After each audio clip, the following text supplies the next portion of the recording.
Good morning तो चलो देखो रेडी हो गेছি तो चलो 3টে दिन खूब ভালোভাবে কাটালাম खूब एंजॉय করলাম আমরা সবাই তো আজকে এখন বাজে হচ্ছে তোমার 10:32 তো আমরা একটু পরে বেরিয়ে যাব তো চলো একটু পরে বেরিয়ে যাক বাইরের ওয়েদারটা ভীষণ খারাপ তো বাইরে বৃষ্টি পড়ছে ওখানে রেডি হচ্ছে আমার ছোট ননদিনী রেডি হচ্ছে সবাই রেডি হচ্ছে আমি তো সব একদম সকাল সকাল রেডি হয়ে গেছি আর একদম ঘুম থেকে উঠেই সকাল সকাল কেউ এত সাজে দেখো সেজে গুজে নিয়েছি তো একটু পরে বেরিয়ে যাবো ওখানে এখনো দেখো আমার মাম্মা ওখানে দেখো এখন উঠতে পারিনি খুবই ক্লান্ত জলে এত ঝাঁপিয়েছে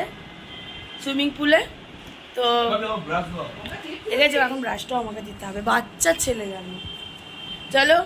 আবার দেখা হচ্ছে যদি সোনাঝুরিতে ওয়েদার ভালো থাকে তাহলে সোনাঝুরিতে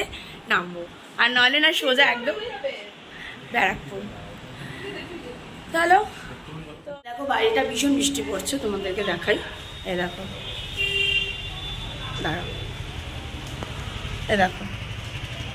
বাইরে প্রচণ্ড পরিমাণে বৃষ্টি হচ্ছে আজকে আমাদের সোনাঝুরিতে যাওয়ার কথা ছিল জানি না যেতে পারবো কি না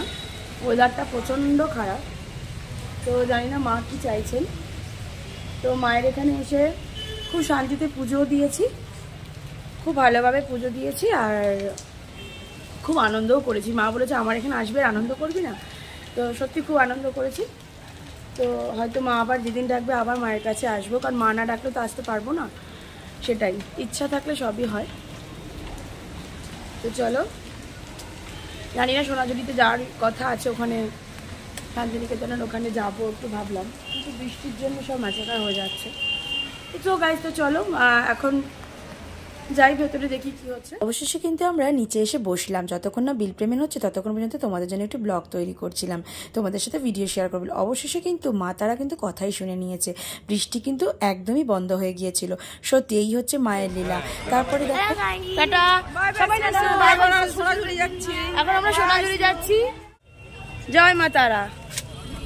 কি বলছি বন্ধুরা এত সুন্দর ভালো ওয়েদার ছিল যে আমি মোবাইলে ক্যাপচার না করে থাকতে পারি আর প্রকৃতি তো আমার ভীষণ প্রিয় তার মধ্যেই দেখো এত ভালো ওয়েদারে কিন্তু রোমান্টিক মুড চলেই আসলো আর একটা ভালো রিলস তো বানানো যায় তারপরে দেখো সবার খিদে পেয়েছে বলে মাঝ রাস্তায় গাড়ি থামিয়ে কিন্তু আমরা চলে আসলাম একটা খুব সুন্দর ধাবাতে যেটা পিছনে ছিল অনেক বড় ধান ক্ষেত আর দেখো ওখানে যেতেই কিন্তু ইনি আমাদেরকে লেজ নাড়িয়েই কিন্তু ওয়েলকাম জানালো আর ওকে একটা বিস্কুট দেওয়াতে ও কিন্তু কিছুতেই খাচ্ছিল না তোর নেক্সট ভিডিও দেখার জন্য অপেক্ষা করো।